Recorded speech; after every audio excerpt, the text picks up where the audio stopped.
I'm Dr. Rauni-Leena Luukanen-Kilde from Finland, but I live in Norway. Actually, I've lived in 10 countries or worked in 10 countries. I'm a medical doctor, and I was even shortly acting Surgeon General of Finland. But I worked with tropical medicine and general practice and health administration. I have 3 specialities. Now I'm retired, of course. I'm 75 already. And I'm also an international bestseller author with 6 languages, but my first book in English is coming out hopefully before Christmas, Bright Light on Black Shadows. And Finland's best clairvoyant, I asked, is it going to be okay? Because a German publisher refused it. It was too heavy, it was too dangerous. So she said, I see a book that's growing. It has golden covers and silver sides. That sounds very good. I said, great. And that includes 22 articles, among others, of course, radiation, TIs, and mind control, and the methods of secret services, how they harass civilian population, which the population knows nothing about. Because they've been doing it for decades, and people just die off. They use, as we know, they use food as a weapon. Monsanto, gene-modified foods, which are forbidden in Russia. I think that's one good thing about Russia. They forbid that.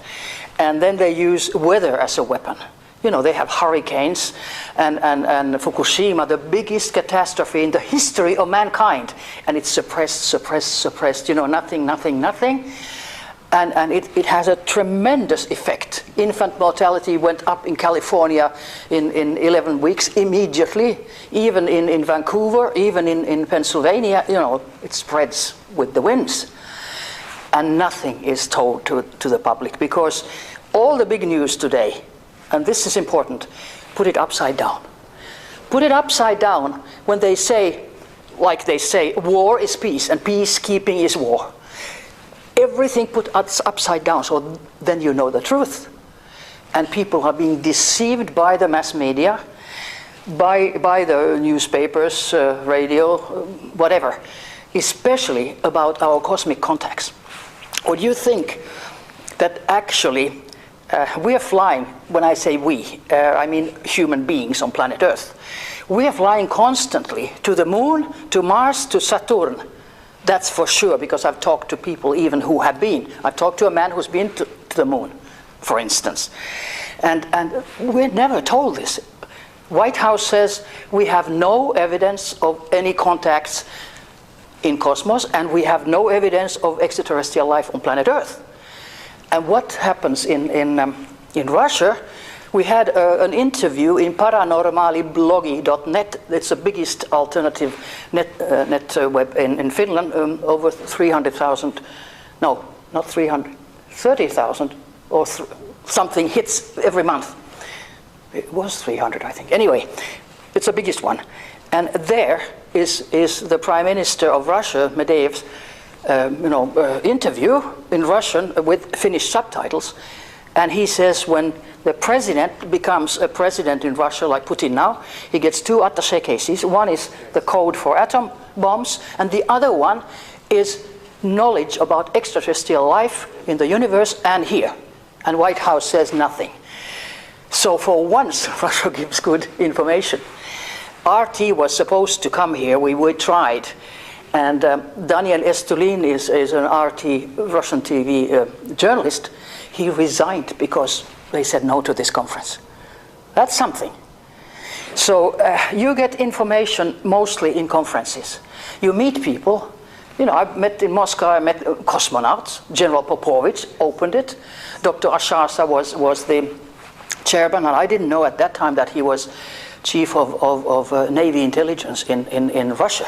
That was in the beginning of the 90s. So people like that, you meet at the conference, you talk, and you find out. So I would say to anybody, go to international conferences or national conferences. You get information which you do not normally read in the newspapers. So that would be advice, absolutely, if you want to know what's going on in the world. I don't know if this is in Polish TV or is it in Secret Service TV or whatever. But anyway, again, whoever sees it gets a little bit of information which they probably didn't have before.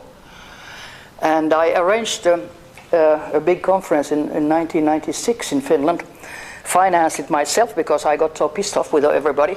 I said, fine, I don't have a car, so I'll put the money into a conference, UFO conference, and I got the best names, like Professor John Mack, yes, who is deceased, and I suspect that he was run over deliberately after a conference, mind you, and others. Leo Sprinkle, professor at the University of Wyoming, who has arranged UFO conferences for decades, etc. And because the social and health minister of Finland at that time was a friend of mine, because she was a young doctor when I was a senior doctor, so she was working for me. And I said, now you are the minister and I am a doctor, but come and open it. And she said, fine, let me, give me the details. So I wrote a long sort of opening address. And the conference was starting on Saturday at 9, and Friday night the male secretary called me and she's cancelled. What? So I opened the conference, but because she cancelled and the word had gotten out that the minister is opening a UFO conference, I mean, that's worldwide news. So the conference got so much publicity that every single newspaper and TV and radio station was talking about it. And probably it was the prime minister who, a Bilderberger, who said no. But it's good he said no, because then the publicity got, through the whole Finland. So that way you get information about cosmic contacts. Think that we fly to the moon all the time. They have mining activities there. I got some pictures years ago about the moon. Beautiful, landscape, green, lakes, whatever. In a normal UFO conference. You can buy them there. Well, of course, when I came to Finland, I started, distributing these pictures. Secret Service or somebody just took them. They vanished. They use dematerialization. The technology that is available today is fantasy. There was a CIA agent who was dying, and he said to his son that this you cannot talk until I and mother are dead. So now they're both deceased, so he went to YouTube and stated that father said that CIA has a technology which is from 100 to 300 years more advanced than academic research. 300 years more advanced? We can't even imagine. I mean, come on, 150 years ago, we didn't have electricity, we didn't have cars, we didn't have airplanes, we didn't have anything. 300 years more advanced. Of course we can't understand it. So dematerializations and materializations, which they harass people with, you have something in your hand and, hey, where did it go? I was lecturing in Newcastle many, many years ago, and I took my watch so that I could keep the time. And I put it there, and all of a sudden, in the middle of the lecture, well, I just looked, did it drop? No, it was just gone for good. So at the airport, I bought a cheap watch just to follow the time. I went home to Oslo. I live in Oslo. At that time I lived, now I'm outside of Oslo. And I just thought this was very strange. 3 days passed, and number 3 is a code for Secret Service criminality, one of the codes. 3 days passed, and I was cleaning up the room. My husband was smoking 40 cigarettes a day, and while I was in Finland, I was leading the anti-smoking campaign. So I said, would you please stop at least for the campaign? And all of a sudden, hey, what happened? The clock, which disappeared in Newcastle while I was talking, was materialized into the ashtray. Materialized. And I thought, gee, maybe it came through dimensions, so maybe it's hot, so I I'll try that, I don't burn my fingers. No, it was ice cold, but it was still having British time. And it was next to our wedding picture. And I had no idea that in a couple of months we were separated. So, they know your future, and they sort of give codes what's going to happen. And of course, this is incredible. But it's just materialization, dematerialization, today's technology, which is fantasy. But when people don't know it, You know, and then psychiatrists, you know, oh, that lot. I mean, they come and say, you know, oh yeah, you're being followed. Right, you're being followed. Okay, you're paranoid, you know. Come on, everything that secret services do to civilians is put into the Diagnostic Statistical Manual for Mental Disorders as sign of schizophrenia or paranoia or whatever. Even, can you imagine, if you oppose the government, read Diagnostic Statistical Manual for Mental Disorders number 5, it came a year ago. If you oppose the government, you're mentally, you know, disturbed. Come on, if you're a boy and you play with dolls when you're a baby, sexually disturbed. Or vice versa, if you're a girl and play with boys' toys. I mean, anything which is normal is put into, you know, abnormality so that they can control everybody. They took a diplomat in Norway. She wrote a book about all kinds of atrocities, which was true. One day the police just comes and puts her into handcuffs and takes her to the asylum, and there they gave her injections and she never became normal again. So this is what we're up to. So what can we do? Use your mind, mind. We're energy bodies. Our energy body is full. Every cell vibrates. Every single cell, even if it looks solid, but it's not solid. 70% of our body is water, 87% our brain is water. So what holds it together? Energy. And Einstein even said energy never disappears, it just changes form. So we can get out of our physical body with the energy body.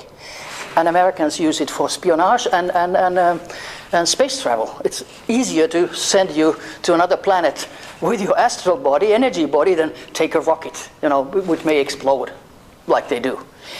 And what is very, very important to find out about the energy body, it is a copy of your physical body without handicaps. So if you have an amputated arm, you still feel that the fingers hurt. You don't have fingers anymore. That is the energy body that has the feelings.